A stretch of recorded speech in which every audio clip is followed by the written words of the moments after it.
ढोंगी बहू। प्रीति एक पढ़ी लिखी लड़की है जिसकी एक अच्छे घर में शादी हुई है। प्रीति का पति राहुल एक मल्टीनेशनल कंपनी का मैनेजर है जो आधे महीने विदेश में ही रहता और छोड़ जाता है अपने मम्मी पापा को प्रीति के भरोसे, जिसे इस देश को सुधारने की चुल ने परेशान कर रखा है। मम्मी पापा, कल एक डॉग वैक्सीनेशन का शिविर है तो मैं वहीं पूरा दिन रहूंगी। आप मेरे लिए खाना मत बनवाना। अरे बेटा प्रीति, वो बाई तो काम छोड़कर परसों ही जा चुकी। एक नई बाई देखनी पड़ेगी। माँ, आप तो जानती ही हो ना कि मैं कितना बिजी रहती हूँ। अगर कल मैं नहीं गई तो कुत्ते एडॉप्ट ही नहीं हो पाएंगे। देखिए, हम इंसान तो बोलकर अपनी तकलीफों को बता सकते हैं, लेकिन वो बेचारे, उन्हें हमारी ज्यादा जरूरत है मम्मी। अरे बोल के भी हम क्या हासिल कर पा रहे हैं।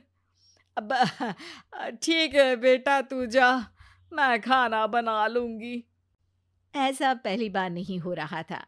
देश भर में जितने एनजीओज हैं, चाहे वो स्टूडेंट्स के अधिकार के लिए हो या गरीबों में खाना बांटने का काम हो, प्रीति सबसे जुड़ी हुई थी। रोज कहीं बाहर ही रहती थी, एक शिविर में नहीं तो दूसरे में, और छोड़ जाती थी अपने सास ससुर को उनके खुद के भरोसे। और जब कोई उसे कहे, अरे प्रीति, कभी तेरी सास का हाथ भी बटा दिया कर, तो उसका एक ही जवाब रहता था,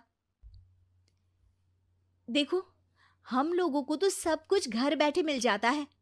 अगर आज मैं इस शिविर में नहीं गई तो पता नहीं कितने लोग सड़क पर आ जाएंगे। प्रीति को समझाना संभव ही नहीं था, और ये बात उसके सास ससुर भी मान चुके थे। इसलिए सुबह सुबह सास ही किचन में खाना बनाने जाती है और देखती है कि घर में सब्जियां खत्म है। अरे प्रीति बेटा, सुन तो जरा। क्या हुआ मम्मी? मुझे बहुत लेट हो रहा है, और आप तो जानते हो ना कि अगर मैं इस शिविर में नहीं गई तो।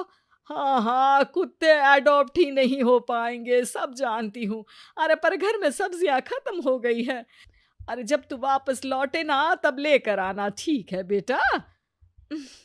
ठीक है मम्मी, अ, चलिए मैं चलती हूँ। और हर बार की तरह प्रीति अपनी पार्टीज और आफ्टर पार्टीज में इतनी बिजी रह गई कि सामान लाना ही भूल गई।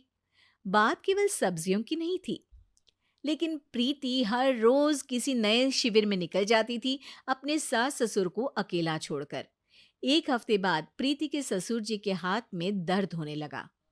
अरे बेटा प्रीति, पापा जी के हाथ में बहुत दर्द हो रहा है। आज इनको डॉक्टर के पास लेकर जाना पड़ेगा। "अम, ठीक है माँ, आप हो आओ, मैं बाहर ही खा लूंगी। अरे बेटा, मैं कैसे ले जाऊं? ये काम तो हमेशा राहुल ही करता था, और मुझे तो डर है कि कुछ ज्यादा बड़ी बीमारी ना हो जाए। उफ़ो! आज मुझे मेडिकल शिविर में जाना है। बेचारे बड़े बुजुर्ग जिनके अपने फैमिली वाले उनका ध्यान नहीं रखते, उनका पूरा मेडिकल चेकअप होगा। अगर मैं नहीं गई तो आप तो जानते ही हो, उनका चेकअप नहीं हो पाएगा। और हाँ बेटा, तू जा, मैं कुछ ना कुछ कर लूंगी।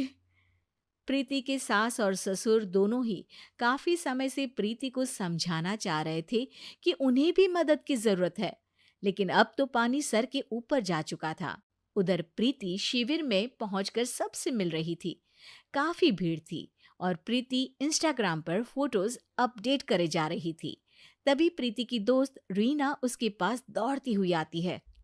अरे प्रीति, जल्दी चल। अरे क्यों, क्या हुआ? अरे तू अभी सवाल मत पूछ और चल मेरे साथ। प्रीति रीना के साथ जाती है तो देखती है कि गरीब बुजुर्गों की लाइन में प्रीति के सास ससुर भी खड़े हैं। प्रीति को समझ में नहीं आता कि ये क्या चल रहा है। उसके ऑर्गेनाइजेशन में सबकी नजर उसके सास ससुर पर थी, और प्रीति को लगा कि बात उसकी इज्जत पर आ गई है। माँ, पापा जी, आप दोनों यहाँ क्या कर रहे हैं? आप तो जानते हो कि ये शिविर गरीबों की मदद करने के लिए बनी है, और आप इसका मजाक उड़ा रहे हैं इस तरह से लाइन में खड़े होकर। अरे बेटा, हम भले ही गरीब ना हो, पर जरूरतमंद तो है ही। हमारा भी कोई ध्यान रखने वाला नहीं है। मेरे पति के हाथ में दर्द है, मैंने सुना कि ज़रूरतमंद बुजुर्गों का यहाँ फ्री में इलाज हो रहा है, इसीलिए चले आए। अ, नहीं, मतलब मैं तो प्रीति को समझ में आ गया था कि समाज को संभालने से पहले उसे अपना घर संभालना चाहिए और वो सर झुकाकर अपने सास ससुर से माफी मांगती है।